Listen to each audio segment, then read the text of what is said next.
Cherise Trump is here, Executive Director of Free Speech First. We're glad to have you. Thank you. Yeah, is there anything wrong with a little breathing? I feel like we could all use it in Washington. There's nothing wrong with taking a deep breath every now and then, but prioritizing it over reading and math standards is what's most concerning. Yeah, no, I get this, and I think what's interesting is that the issue of schools has now become such a hot point in the political conversation. George Will is going to be out with a column in the next couple of days. Why K through 12 education's alarming decline could be a dominant 2024 issue. Trust in public schools is probably lower today than at any point in U.S. history. If conservative politicians cannot make this a salient issue, they should find another vocation. ... Whether it's being talking about the culture wars or whether it is talking about mindfulness breathing, the politicians on either side are not talking about reading, writing, and arithmetic, and that's it. Right, right. Well, because in a lot of cases, some of them consider arithmetic actually to be racist in a lot of cases. So, I mean, when you're looking at the statistics, you talked about some of the numbers earlier with New York City, and you're looking at these graduation rates that for some reason keep going up. But then you see the absenteeism numbers as well going up, where you have 40% of students not even going into class regularly, and then but you still have 87% graduating. You kind of ask yourself, and this is why there's this distrust, right? What's going on in the school system, and are students actually being prepared for college?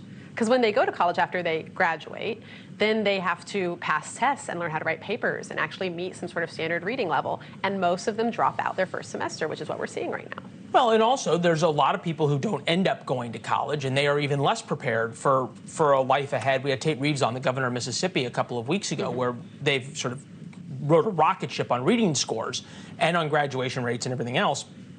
And most of it came down to focusing on just reading. Which is a pretty basic thing.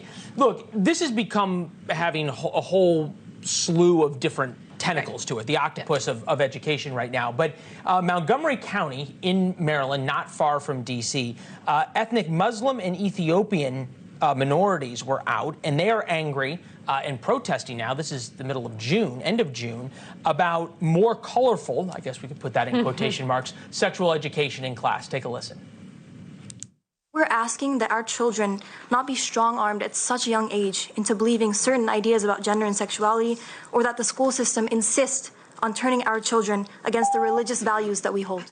Our kids live in this beautiful, diverse, multicultural community, and the storybooks that they read in their English language curriculum should reflect that.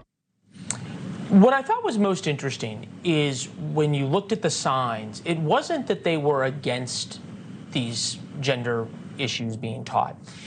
They all said hashtag opt out, meaning they simply wanted the right to say, I don't want my kids to learn this. Teach whatever you want in school, but my kids sit out.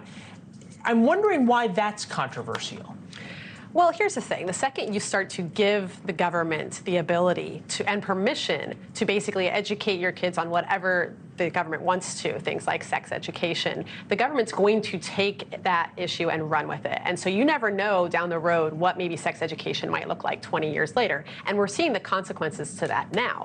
And so that's what's happening in schools, and that's why you see a lot of pushback. But yeah, you're right. I mean, at the end of the day, it's not a matter of just having the issue of like what's being taught specifically, but being able to opt out. The fact that we're not even getting the option anymore because things are being secretly taught to kids, things are being hushed and put under the rug. No, we did a number of segments about I think it was in New Jersey, a number of school districts that even if kids want to change their gender identity, the schools are required to keep that from the parents. Not even just that, but we've seen math classes, video of math classes where they're actually showing videos of sexual positions to students. How this relates to math, I have no idea, but it probably explains why the numbers are so horrible in arithmetic.